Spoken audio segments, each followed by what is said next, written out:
NMR का एक अगला टॉपिक है ये।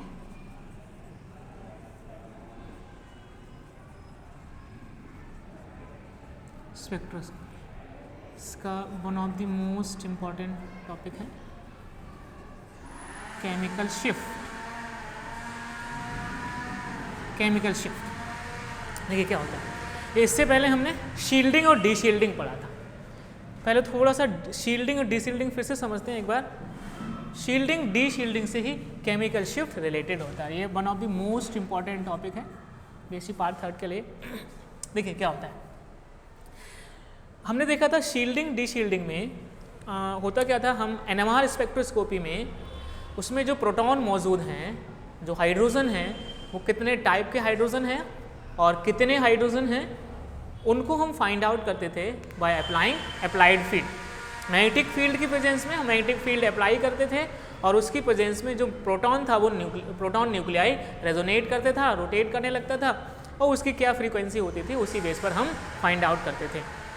तो होता क्या था, हमने देखा था शील्डिंग और डीशील्डिंग में कि जो कंपाउंड्स होते हैं उसमें जहाँ हाइड्रोजन अटैच्ड होते हैं, उन हाइड्रोजन से अटैच्ड जिस मॉलिक्यूल में कोई भी हाइड्रोजन अटैच होगा तो वहाँ इलेक्ट्रॉन्स भी होंगे, हाइड्रोजन के आसपास इलेक्ट्रॉन्स भी होंगे।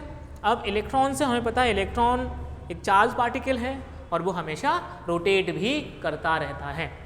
और हमें पता है जब चार्ज पार्टिकल रोटेट करता है in the presence of magnetic field जो हमने लगाया है, तब चार्ज पार्टिकल भी एक सेकेंडरी मैग्नेटिक फील्ड प्रोड्यूस करने लगता है। तो हमने देखा था कि जो इलेक्ट्रॉन है, जैसे हमने कोई एक एग्जांपल लिया था कुछ इस तरह से, कोई भी एक ये लिया या कुछ भी XYZ हमने लिया, ये हमने फॉर्मल्डिहाइड लिया था, राइट। तो फॉर्मल्डिहाइड में हमने देखा था कि यहाँ पर जो प्रोटॉन थे वो कुछ इस तरह से यहाँ दिखाई दे रहे हैं हमारे लिए, लेकिन जो सेकेंडरी मैग्नेटिक फील्ड था जो इलेक्ट्रॉन के द्वारा प्रोड्यूस किया जा रहा था वो कुछ इस तरह से था, ठीक है, इस तरह से था। तो हमने देखा था कि प्रोटॉन इस मैग्नेटिक फील्ड के कांटेक्ट में नहीं आ रहे हैं और हमने यहाँ पर मैग्नेटिक फील्ड अप्लाई किया था। तब हमारा, चूँकि इस जो मैग्नेटिक फील्ड प्रोड्यूस हो रहा है वो मैग्नेटिक फील्ड इन प्रोटॉन को किसी तरह से कोई प्रभाव नहीं डाल रहा है, किसी तरह से इफेक्ट नहीं कर रहा है, इसलिए ये सारे के सारे प्रोटॉन अनकवर्ड थे, इसलिए हमने इनको क्या कहा था, डीशील्डेड प्रोटॉन कहा था। हमें पता है कि डीशील्डेड प्रोटॉन के लिए कंपैरेटिवली कम मैग्नेटिक फील्ड की ज़रूरत पड़ती है। डीशील्डेड प्रोटॉन्स के लिए हमें कंपैरेटिवली कम मैग्नेटिक फील्ड की ज़रूरत पड़ती है। अब अगर मैं आपको एक एग्जांपल लेके बताता हूँ। देखिए यहाँ पर हमने लिया ethyl alcohol CH3 CH2OH, CH3 CH2OH, ये इथेनॉल है। हम देख पा रहे हैं कि इथेनॉल में 3 प्रकार के हाइड्रोजन प्रेजेंट हैं, 3 प्रकार के हाइड्रोजन प्रेजेंट हैं और इन तीनों प्रकार के हाइड्रोजन्स में हम देख पा रहे हैं कि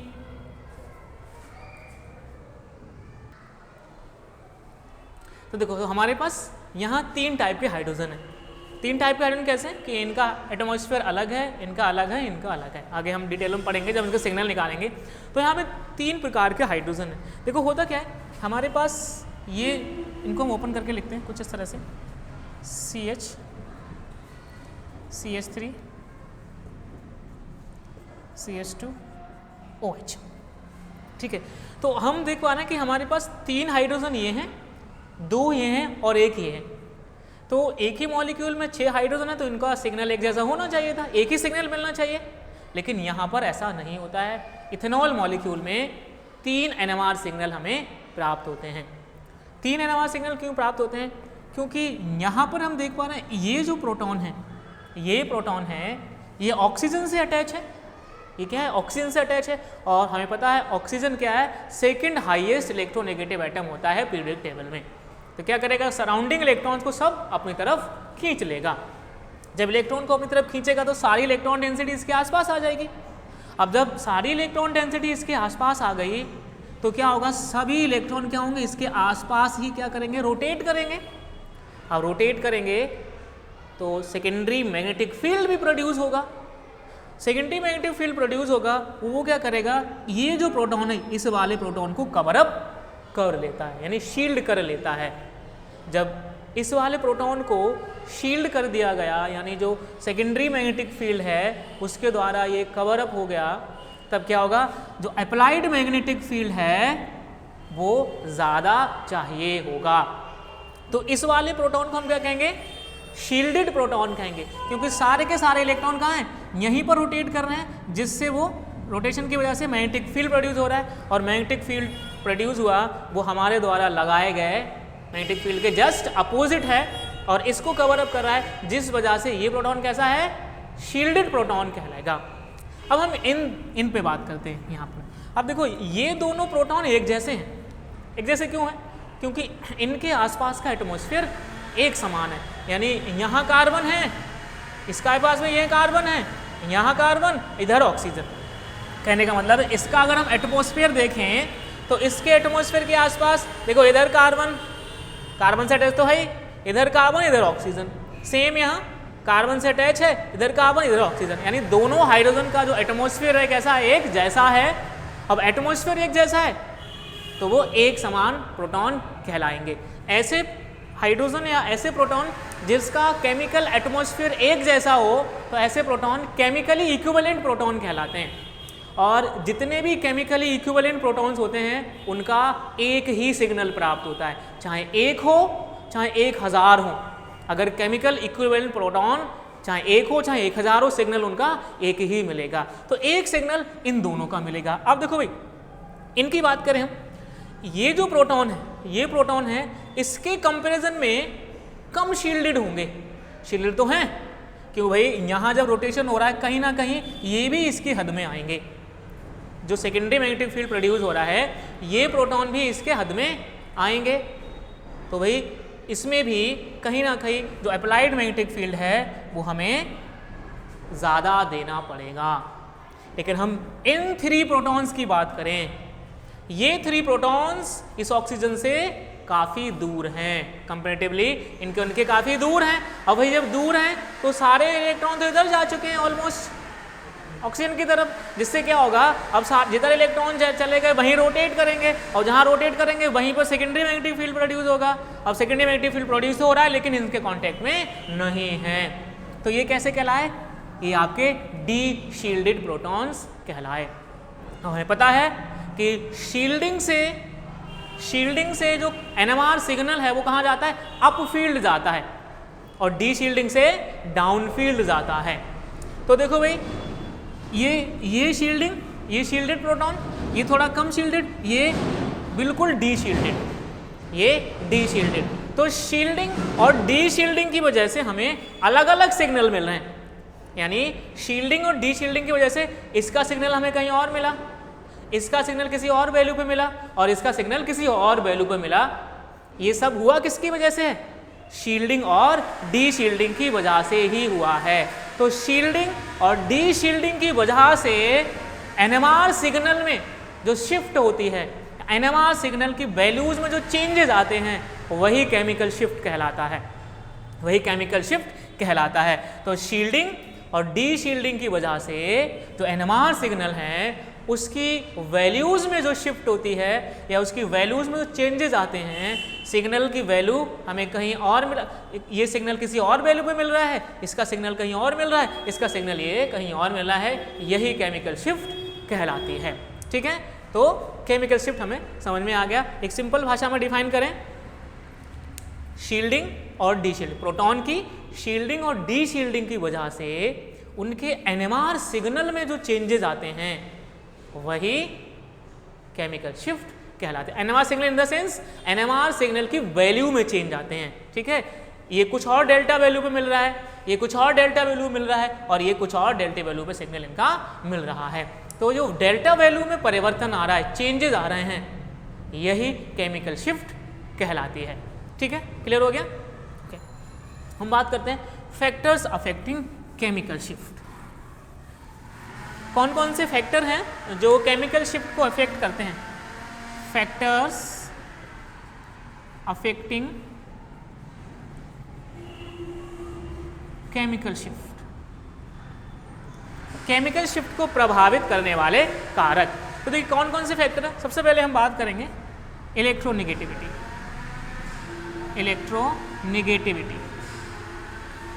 इलेक्ट्रोनेगेटिविटी कैसे फैक्टर को हमारा जो केमिकल शिफ्ट उसको इफेक्ट करती है। देखिए केमिकल शिफ्ट किस पर डिपेंड है, शील्डिंग और डी शील्डिंग पर। और शील्डिंग डी शील्डिंग किस पर डिपेंड है, इलेक्ट्रॉन डेंसिटी पर। जितनी ज़्यादा इलेक्ट्रॉन डेंसिटी होगी किसी प्रोटॉन के आसपास उतना ही ज़्यादा इंड्यूस्ड मैग्नेटिक फील्ड होगा, और जितना ज़्यादा इंड्यूस्ड मैग्नेटिक फील्ड होगा प्रोटॉन उतना ही ज़्यादा शील्डेड होगा।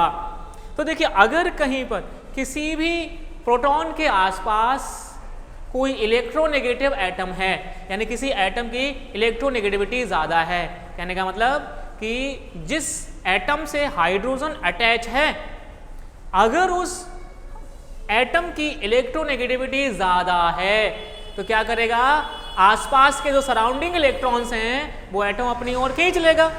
अपनी ओर खींच लेगा तो उस प्रोटॉन के आसपास, जैसे हमने यहाँ एग्जांपल लिया था यहाँ पर अल्कोहल में, इथेनॉल में, तो हम देख पा रहे थे कि यहाँ ये प्रोटॉन ऑक्सीजन से अटैच है तो ऑक्सीजन हाईली इलेक्ट्रोनेगेटिव है, सेकंड हाईएस्ट इलेक्ट्रोनेगेटिव है पीरियोडिक टेबल में। फर्स्ट नंबर पे कौन होता है हमारा, फ्लोरीन है, सेकंड में ऑक्सीजन आता है।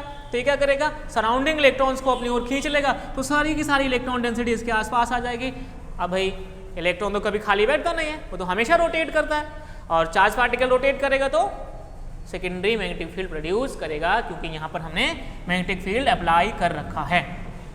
अब देखो भाई सारी इलेक्ट्रॉन डेंसिटी इसके पास आ गई, तो इलेक्ट्रॉन डेंसिटी इसके पास आ गई तो ये क्या कहलाया, शील्डेड प्रोटॉन कहलाएगा। यानी अगर कहीं पर किसी भी प्रोटॉन के आसपास इलेक्ट्रोनेगेटिव एटम प्रेजेंट हो जाता है होता है तब वहाँ पर वो प्रोटॉन शील्डेड प्रोटॉन उसको हम कंसीडर करते हैं।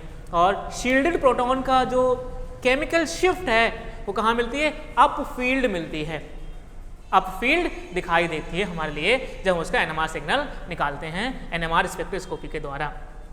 अगर कहीं पर इलेक्ट्रोनेगेटिविटी कम है, अब इलेक्ट्रोनेगेटिविटी है ही नहीं, कम है, तो भाई वो इलेक्ट्रॉन तो खींचेगा ही नहीं कहीं से आसपास से। जब इलेक्ट्रॉन नहीं खींचेगा तो इलेक्ट्रॉन डेंसिटी नहीं बढ़ेगी, इलेक्ट्रॉन डेंसिटी नहीं बढ़ेगी तो सेकेंडरी मैग्नेटिक फील्ड या इंड्यूस्ड मैग्नेटिक फील्ड भी नहीं बढ़ेगा, तो प्रोटॉन कैसा होगा, हम उसको डी शील्डेड प्रोटॉन कंसीडर कर सकते हैं। तो हम कह सकते हैं कि इलेक्ट्रोनेगेटिविटी बढ़ने से प्रोटॉन कैसा होता है, शील्डेड महसूस होता है। प्रोटॉन जो है वो शील्डेड प्रोटॉन हम उसको कंसीडर करते हैं, और हमें पता है शील्डिंग और डी शील्डिंग की वजह से ही केमिकल शिफ्ट हमें मिलती है। तो इलेक्ट्रोनेगेटिविटी एटम की प्रभावित करती है केमिकल शिफ्ट के लिए। ठीक है, अगला हम बात करें, दूसरा है inductive effect. Inductive effect, inductive effect, inductive effect क्या है, इंडक्टिव इफेक्ट क्या है कि भाई इंडक्टिव इफेक्ट भी क्या करता है, हमें पता है एक इलेक्ट्रॉनिक इफेक्ट है। इंडक्टिव इफेक्ट क्या होता है, इलेक्ट्रॉनिक इफेक्ट होता है। इलेक्ट्रॉनिक इफेक्ट क्या होते हैं, जिनमें इलेक्ट्रॉनों का डिस्प्लेसमेंट होता है, जिनमें इलेक्ट्रॉनों का डिस्प्लेसमेंट होता है वो इलेक्ट्रॉनिक इफेक्ट हम उनको कहते हैं। Like inductive effect, mesomeric effect, ये सारे के सारे क्या है, इलेक्ट्रॉनिक इफेक्ट कहलाते हैं। तो भाई इंडक्टिव इफेक्ट में हमें पता है कि इलेक्ट्रॉन या तो दिए जाते हैं या लिए जाते हैं। जब इलेक्ट्रॉन कोई एटम ग्रुप डोनेट करेगा तो वो प्लस आई इंडक्टिव इफेक्ट शो कर रहा है, अगर कोई एटम या ग्रुप इलेक्ट्रॉन किसी से ले रहा है तो वो माइनस आई शो कर रहा है, माइनस इंडक्टिव इफेक्ट शो कर रहा है। तो भाई अगर मान लीजिए कहीं पर प्लस आई वाला ग्रुप, प्लस इंडक्टिव इफेक्ट वाला ग्रुप अटैच है तो वह क्या करेगा, इलेक्ट्रॉन्स को डोनेट करेगा, और इलेक्ट्रॉन्स को डोनेट करेगा तो इलेक्ट्रॉन डेंसिटी बढ़ेगी, इलेक्ट्रॉन डेंसिटी बढ़ेगी तो क्या होगा, प्रोटॉन की शील्डिंग बढ़ेगी, शील्डिंग बढ़ेगी तो भाई केमिकल शिफ्ट भी चेंज होगी, क्योंकि शील्डिंग और डी शील्डिंग से ही हमें केमिकल शिफ्ट मिलती है। तो भाई इंडक्टिव इफेक्ट भी इफेक्ट कर रहा है किसी भी केमिकल शिफ्ट को, किसी भी कंपाउंड की, किसी भी कंपाउंड में प्रेजेंट प्रोटॉन होते हैं उनकी केमिकल शिफ्ट को प्रभावित कर रहा है इंडक्टिव इफेक्ट। ठीक है, इसके अलावा हम मेसोमेरिक इफेक्ट भी ले सकते हैं, मेसोमेरिक इफेक्ट, मेसोमेरिक इफेक्ट। ठीक है, देखिए मेसोमेरिक इफेक्ट में भी क्या इलेक्ट्रॉन ट्रांसफर होते हैं, मेसोमेरिक इफेक्ट में भी इलेक्ट्रॉन्स ट्रांसफर होते हैं। देखिए इंडक्टिव इफेक्ट हो चाहे मेसोमेरिक इफेक्ट हो, दोनों ही इलेक्ट्रॉन इफेक्ट हैं और दोनों ही परमानेंट इफेक्ट कहलाते हैं। परमानेंट इफेक्ट कहलाते हैं। यानी इनमें जो इलेक्ट्रॉन का डिस्प्लेसमेंट होता है वो परमानेंट होता है। एक बार इलेक्ट्रॉन कहीं चले गए तो वो चले गए, ठीक है। तो इंडक्टिव इफेक्ट से भी इलेक्ट्रॉन डेंसिटी बढ़ रही है और मेसोमेरिक इफेक्ट से भी इलेक्ट्रॉन डेंसिटी बढ़ रही है। इसका मतलब चाहे इंडक्टिव इफेक्ट हो चाहे मेसोमेरिक इफेक्ट हो, वो भी केमिकल शिफ्ट को इफेक्ट करता है, प्रभावित करता है। नॉट ओनली इंडक्टिव इफेक्ट और मेसोमेरिक इफेक्ट, जितने भी इलेक्ट्रॉनिक इफेक्ट होते हैं वो सब के सब केमिकल शिफ्ट को प्रभावित करते हैं, उनसे केमिकल शिफ्ट प्रभावित होती है, ठीक है। एक और है जिसको हम कहते हैं electron density. Electron density, electron density, electron घनत्व। इलेक्ट्रॉन डेंसिटी भी इंडक्टिव इफेक्ट को प्रभावित करती है। देखो सारा खेल तो इलेक्ट्रॉन डेंसिटी का ही है। अगर कहीं पर इलेक्ट्रॉन ज़्यादा तो सेकेंडरी मैग्नेटिक फील्ड यानी इंड्यूस मैग्नेटिक फील्ड भी ज़्यादा हो जाएगा। अब इंड्यूस मैग्नेटिक फील्ड ज़्यादा हो जाएगा तो जो प्रोटॉन है उसके आसपास कवर अप ज़्यादा हो जाएगा मैग्नेटिक फील्ड का, इसलिए वो प्रोटॉन शील्डेड प्रोटॉन कहलाएगा। तो अगर किसी भी कंपाउंड में इलेक्ट्रॉन डेंसिटी ज़्यादा है, प्रोटॉन के आसपास इलेक्ट्रॉन डेंसिटी ज़्यादा है, तो वो प्रोटॉन शील्डेड प्रोटॉन कहलाता है। और हमें पता है शील्डेड प्रोटॉन का जो NMR सिग्नल है वो हमें अप फील्ड मिलता है और डी शील्डेड का डाउन फील्ड मिलता है, ठीक है। It's all about chemical shift. बहुत बड़ा टॉपिक है, हम अपने लेवल के हिसाब से पढ़ रहे हैं, ठीक है। हालांकि केमिकल शिफ्ट बहुत लेंथी टॉपिक है, बहुत सारे एग्जाम्पल लेके इनको समझा जा सकता है डिफरेंट टाइप के, ठीक है।